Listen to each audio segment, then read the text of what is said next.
Bonjour à tous, on poursuit avec la deuxième Mishnah du deuxième chapitre.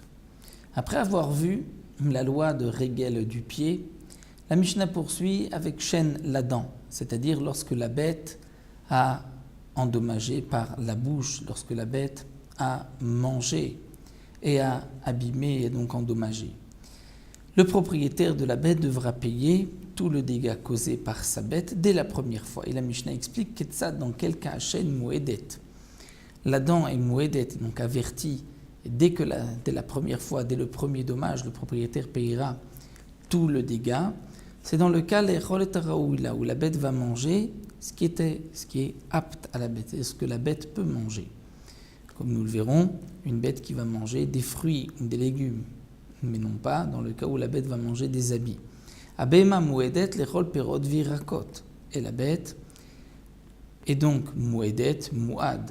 Le propriétaire payera tout le dégât dès la première fois lorsqu'il s'agit de fruits et de légumes. Mais achla kesut okelim, si la bête a mangé des habits ou des ustensiles, meshalem chatzinezek, le propriétaire ne payera que la moitié du dégât, étant donné que ce n'est pas normal. Donc, on n'est plus dans la catégorie, dans le have de chaîne de la dent, on rentre dans la catégorie de keren, que nous avons vu la corne, c'est comme c'est la corne qui a endommagé, puisque ici c'est méchouné, ce n'est pas habituel. La bête n'a pas eu de plaisir à manger un habit. Elle a mangé cet habit. On rentre donc dans une autre catégorie qui est keren. Et keren, nous savons que pour la corne, les 3 premières fois, c'est chatzinezek, la moitié du dégât. Et ce n'est qu'à partir de la 4e fois où le propriétaire payera nezek shalem.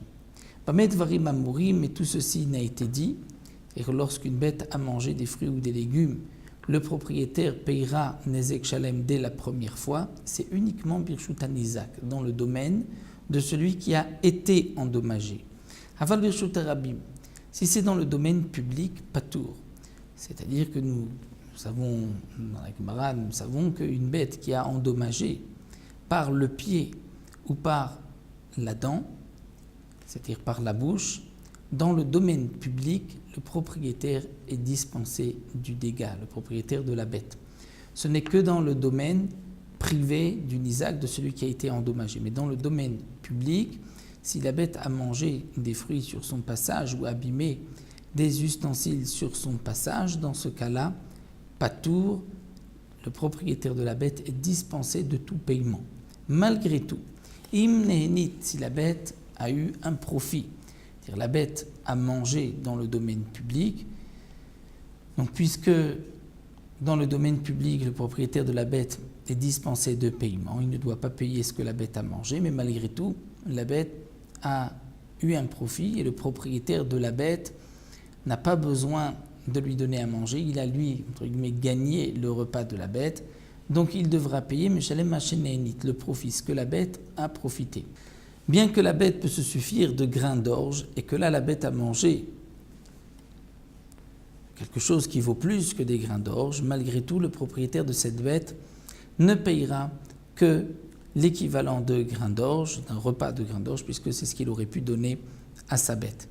Et pas n'importe quel grain d'orge, mais les grains d'orge qui sont vendus moins cher que les autres, dire de moins bonne qualité. C'est donc, comme nous explique le Barthénora, sur le prix du marché, on enlèvera un tiers des grains d'orge.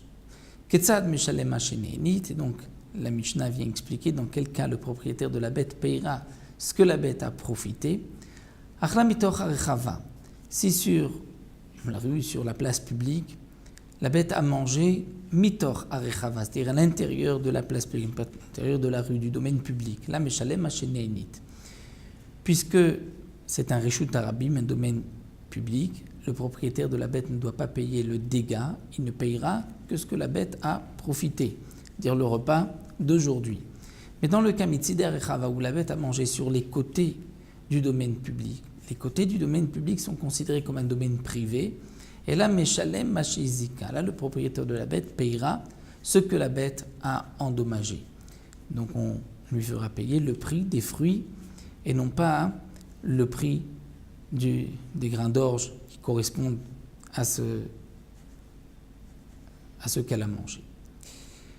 Dans le cas où encore nous dit la Mishnah, mi petach hachanout, c'est-à-dire qu'une bête a mangé, elle se trouvait à côté d'un magasin, à la porte du magasin, mishalem machineni, puisque la porte c'est encore considéré comme le domaine public. Donc le propriétaire ne doit pas payer le dégât de la dent, il payera ce que la bête a profité, dire le repas du jour. Mais bitor hachanout, si c'est à l'intérieur du magasin que la bête est rentrée, donc dans un domaine privé, la mishalem machizika, le propriétaire de la bête, payera machizika ce que la bête a endommagé. Donc on voit d'une certaine manière que dans un domaine public, puisqu'on a le droit de laisser sa bête se promener, entre guillemets, dans le domaine public, nous ne sommes pas responsables des dégâts que notre bête aura occasionnés dans le domaine public si c'est d'une manière naturelle, comme un dégât sur son passage, régel ou chêne, si la bête a mangé ce qui se trouvait sur son passage. Bien sûr, si la bête a eu une intention d'endommager, là même dans le domaine public, on devra dédommager, rembourser le dégât qui a été causé. Nous arrêtons ici, on se retrouvera à la Mishnah Gimel.